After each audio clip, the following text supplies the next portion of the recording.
दे।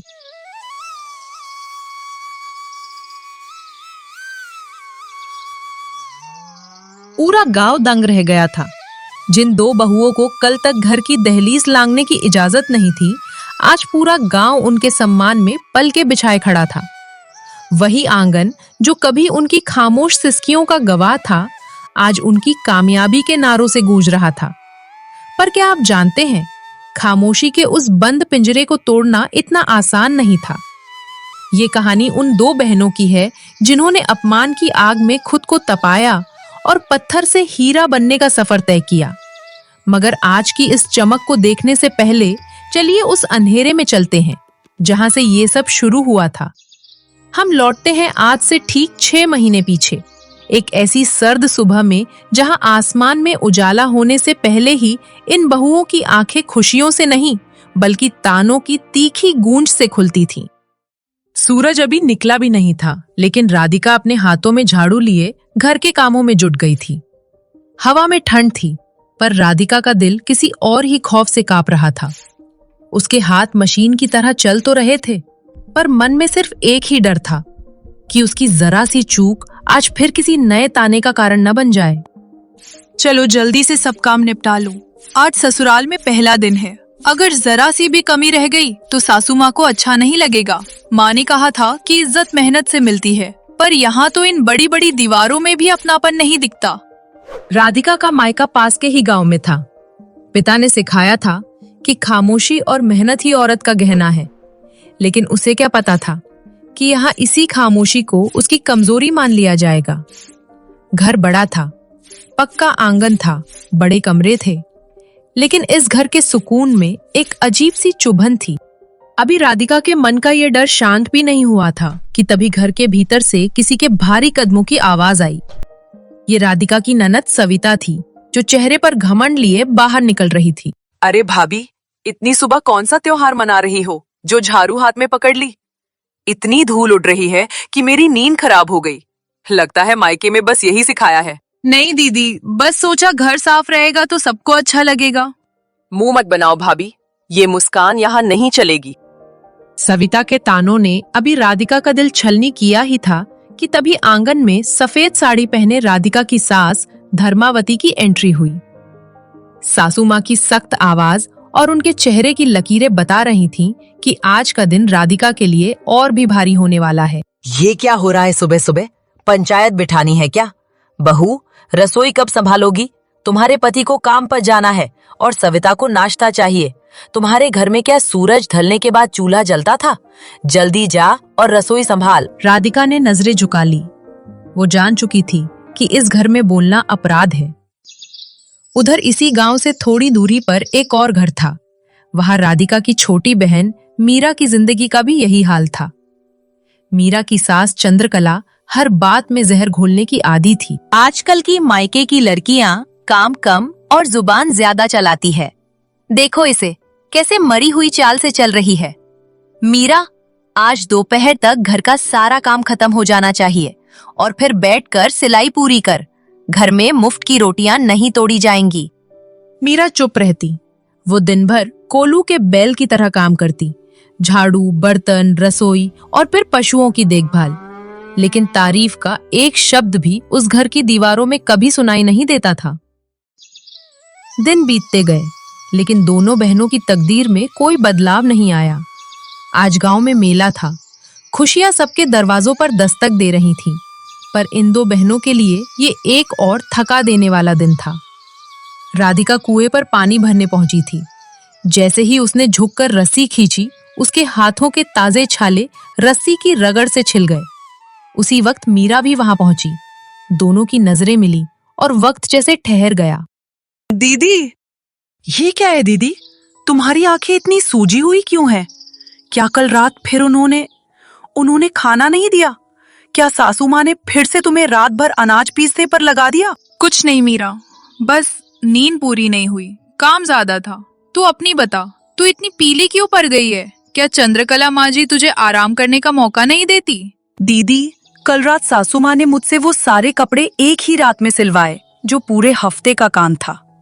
जब मेरी आंखें थककर बंद होने लगी तो उन्होंने मुझ पर ठंडा पानी डाल दिया। दीदी, हम कब तक ऐसे जिएंगे? क्या हमारा ससुराल बस एक जेल है? क्या हमारी किस्मत में सिर्फ गालियां और बोझ ही लिखा है? मीरा का दर्द कुएं के गहरे पानी की तरह शांत और भयानक था। राधिका ने मीरा के आंसू पोंछे और उसके फटे हुए आंचल को देखा। राधिका का दिल बैठ गया, लेकिन उसने खुद को टूटने नहीं दिया। रो मत मीरा, अगर आज हम हार मान गई तो ये दुनिया हमें और कुछ लेगी।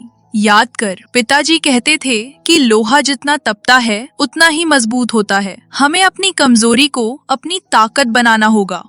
पर कैसे दीदी? हम तो सिर्फ बहुएं हैं, हमारी सुनता कौन है? वक्त बदलता नहीं है मीरा, उसे बदलना पड़ता है। आज से हम ये नहीं सोचेंगे कि हमारे साथ क्या हो रहा है, बल्कि ये सोचेंगे कि हम क्या कर सकते हैं। तू सिलाई में माहिर है, मैं खेतों का काम जानती हूँ। हम इतनी मेहनत करेंगे कि एक दिन ये घर हमारे बिना अधूरा हो जाएगा।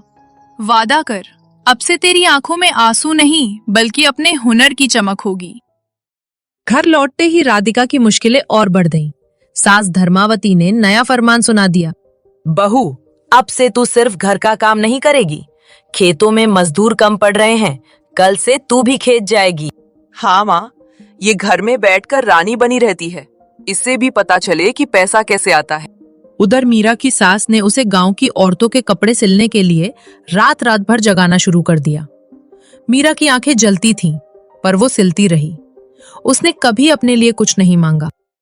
तभी अचानक मौसम ने करवट ली। आसमान से पानी नहीं, जैसे मुसीबतें बरसने लगी। मीरा अपनी सास के दिए सिलाई के ढेर सारे कपड़े पहुंचाकर वापस लौट रही थी। कीचड़ और तेज हवाओं ने उसका रास्ता रोक रखा था।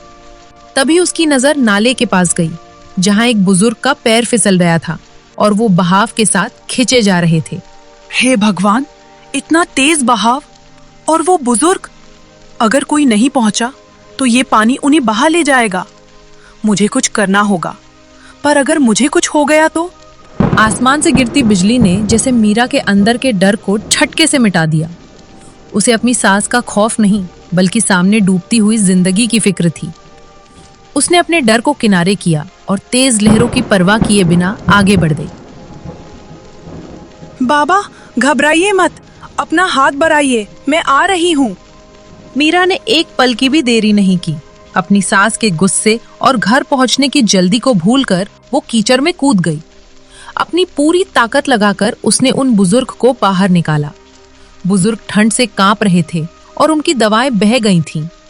मीरा ने बिना सोचे अपनी पोटली से सिलाई की मेहनत के सारे पैसे निकाले और उनके हाथ में थमा दिए।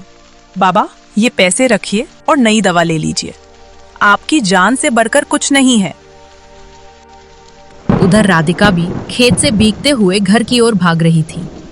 वो खुद 2 दिनों से भूखी थी। तभी एक बरगद के पेड़ के नीचे उसे सिसकने की आवाज आई। उसने देखा एक छोटी अनाथ बच्ची भूख और ठंड से नीली पड़ रही थी। राधिका ने अपनी पोटली खोली, जिसमें उसकी दिन भर की सिर्फ 2 सूखी रोटियां थीं। उसे खुद चक्कर आ रहे थे, पर उस बच्ची की हालत देख उसकी अपनी भूख मिट गई। रो मत छोटी, ये ले, ये खा ले।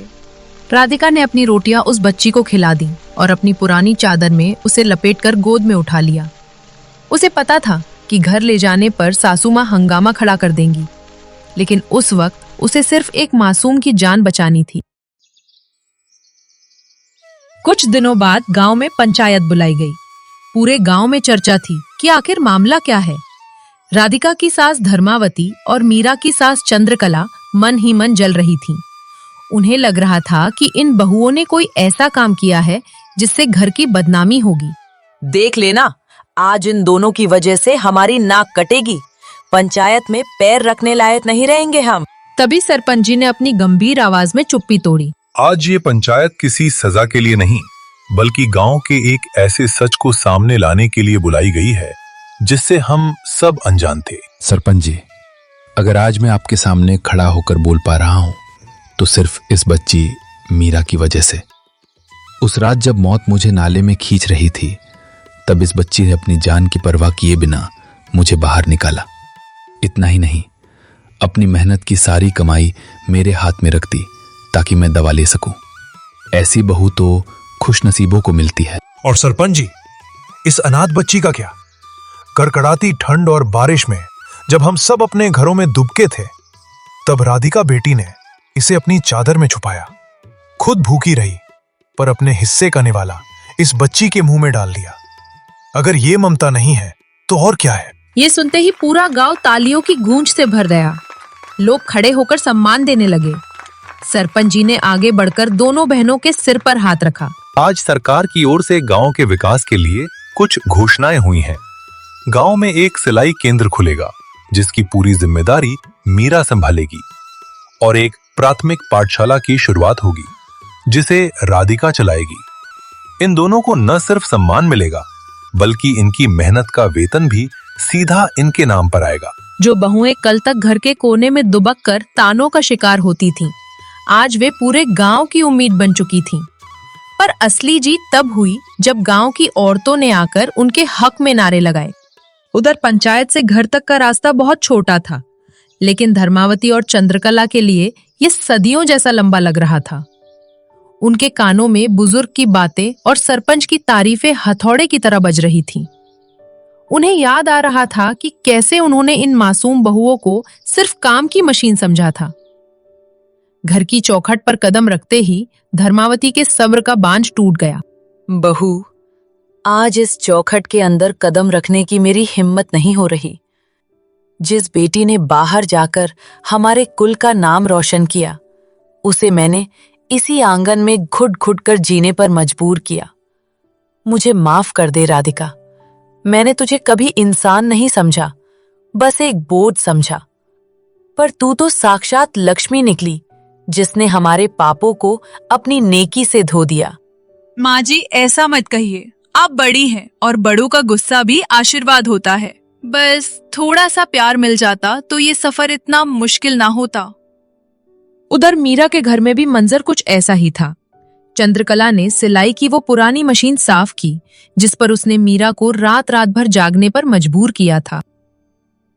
मीरा, आज तक मैंने इस घर में सिर्फ हुक्म चलाना सीखा था। मैंने अपनी बेटी को तो लाड़ प्यार से पाला, पर तुझे कभी अपनी बेटी नहीं माना। मुझे माफ कर दे। आज मीरा की आंखों से दर्द नहीं, सुकून था, और जो दीवारें कभी चुपती थीं, वही अब उसे अपनापन दे रही थीं। उधर राधिका की ननद सविता, जो हमेशा ताने देने का मौका ढूंढती थी, धीरे से राधिका के पास आकर बैठती है। उसकी आंखों में वो पुरानी जलन नहीं, बल्कि एक नई चमक थी। भाभी, क्या मैं भी आपके साथ उस पाठशाला में चल सकती हूँ? मैंने आज तक सिर्फ दूसरों की बुराई करना सीखा, पर आज आपसे सीखा कि दूसरों के लिए जीना क्या होता है। मैं भी पढ़ना चाहती हूँ।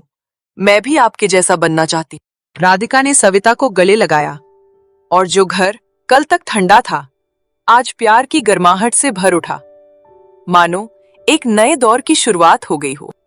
वक्त का पहिया घूमता रहा, लेकिन इस बार वो अपने साथ बदहाली नहीं, बल्कि बदलाव लेकर आया। राधिका और मीरा की वो खामोश सिसकियां अब गांव की बुलंद आवाज बन चुकी थीं। अब वे सिर्फ दो साधारण बहुएं नहीं थीं, वे उस मशाल की तरह थीं जिसने पूरे गांव के अंधकार को मिटा दिया था। मीरा का सिलाई केंद्र अब सिर्फ कपड़े सिलने की जगह नहीं थी, वो गांव की उन औरतों के लिए एक आजाद आसमान था, जिन्होंने कभी घर से बाहर निकलने का सपना भी नहीं देखा था। मीरा उन्हें हुनर के साथ साथ खुद पर भरोसा करना सिखा रही थी। याद रखिएगा बहनों, ये सुई और धागा सिर्फ कपड़ा नहीं जोड़ते, ये हमारे स्वाभिमान को बुनते हैं। जब हम खुद के पैरों पर खड़ी होंगी तो दुनिया हमें झुककर सलाम करेगी। दूसरी तरफ राधिका ने गांव की पुरानी धर्मशाला को एक सुंदर पाठशाला में बदल दिया था। वहां सिर्फ बच्चे ही नहीं, बल्कि गांव की वो बहुएं भी आती थीं जो कभी अंगूठा लगाती थीं। सविता अब राधिका की सबसे बड़ी ताकत बन चुकी थी। जो हाथ कभी ताने देने के लिए उठते थे, आज वे बच्चों का भविष्य संवार रहे थे। बच्चों, शिक्षा वो चाबी है जो हर बंद दरवाजे को खोल सकती है। कभी मत सोचना कि तुम कमजोर हो, क्योंकि हर बड़े बदलाव की शुरुआत एक छोटे से कदम से होती है। दोनों बहनें आज फिर उसी कुएं पर मिली। कुआं वही था, गांव वही था, लेकिन उनकी दुनिया बदल चुकी थी।